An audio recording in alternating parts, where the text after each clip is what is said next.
35mm focal length could be the greatest focal length that ever existed. Let's talk about it.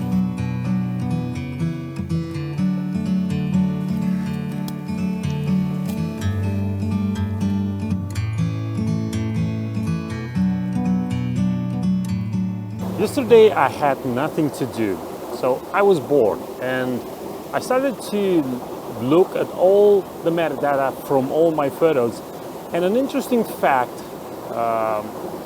rose from that.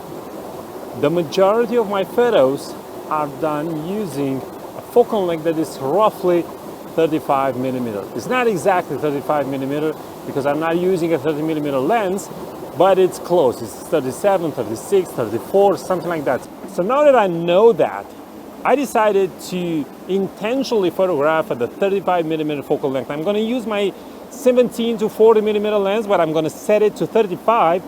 And the reason I'm using this lens and not my 35 is because with this lens I have a circular polarizer, but I don't have one with 35mm.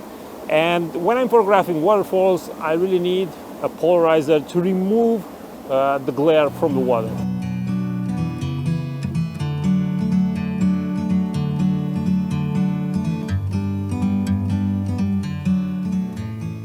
As you can see, I'm sitting really low because the waterfall is not that big.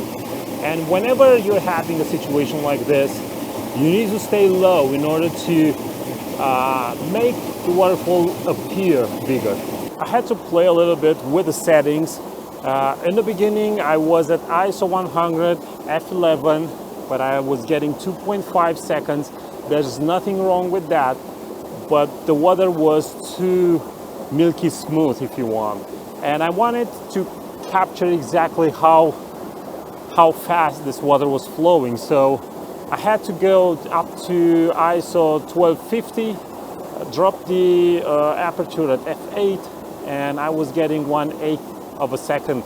And with this exposure time, I managed to capture something in between in terms of the movement of the water, and you kind of feel the way the water flows. I think this is a very interesting fact to capture in your photos. You can go for milky smooth, but you can also go for an image that tells a little bit more about the situation. And another fact is that in situations like this, you don't need an ND filter. The polarizer is more than enough. As you can see, the light is pretty dim over here because I'm down in a valley, and I'm getting sufficient exposure time to capture the water just as I want it. There are always variations to the first or the initial composition that you thought about. So a good tip would be to explore an area, even if it's a small area like it was with this waterfall. Explore it. Try to frame the subject in different ways: vertical, horizontal, low angle, high angle, from really close, from far away, I don't know. But this kind of an exercise will help you better understand what you really like. And when you understand what you really like, that is the first step in developing your own style.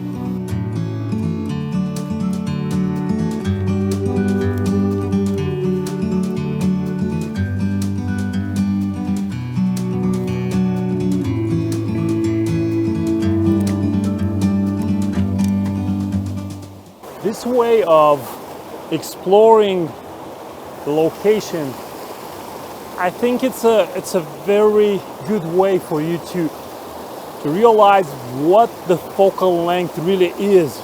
Because if I tell you find compositions for 17mm is one thing, but if I tell you look for 35mm, it's another thing.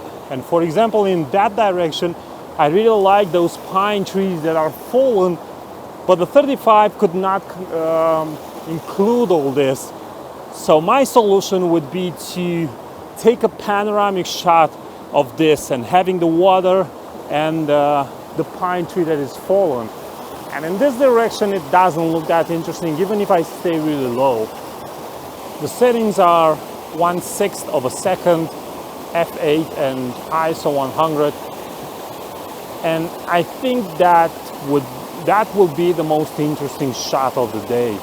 That panoramic format always gives you an immersive feeling. It's like it's drawing you into the picture, and you have a better feel of the place, of the proportion of how big the place is. Now that I used the 35mm focal length in a conscious way, I find it more difficult to do that when I'm constrained to use only that. So this is the first thing that I learned. The second thing is that a prime 35mm I don't think would be interesting for me, at least as a landscape photographer, because I'm not always dead center on 35mm. I'm kind of like 30, 32, 33, 35, and sometimes I go a little bit more towards 40. So I'm kind of photographing in this range. And the reason for that, I think, is because I'm photographing forests a lot. So it depends a lot on the type of subjects you're interested in as a landscape photographer. Another thing would be to have a polarizer, because it helps a lot. And one final advice would be to learn how this focal length sees the landscape. It is very important, because you don't always have to get your camera out of the backpack in order to know if you are ready for a certain composition. Now, if the 35mm is kind of like the focal length, of focal lengths, the king of focal lengths, is it worth having all those lenses, the 70 to 40, the 70 to 200mm, the 17 to 40, the 24 to 105, and all the other lenses as a landscape photographer? And the answer is yes, because you are photographing in a multitude of ways. You're not constrained to only one focal length or only one lens. But if you have to choose only one lens because you are, let's say you need to carry a lot of gear with you, the backpack is really heavy, and you go to a remote place, then if you have to choose only one focal length, you can go with the 35mm. But if I would have to choose only one lens, probably I will go with the 24 to 105, because it also contains the 35mm, and I can also have all the other focal lengths available. Now, use the comment section to say your opinion, and if you're interested more about landscape photography, check out my ebook. The link is in the description of this video. Thanks for watching, and until next time, keep on photographing, because it's the only way to get better.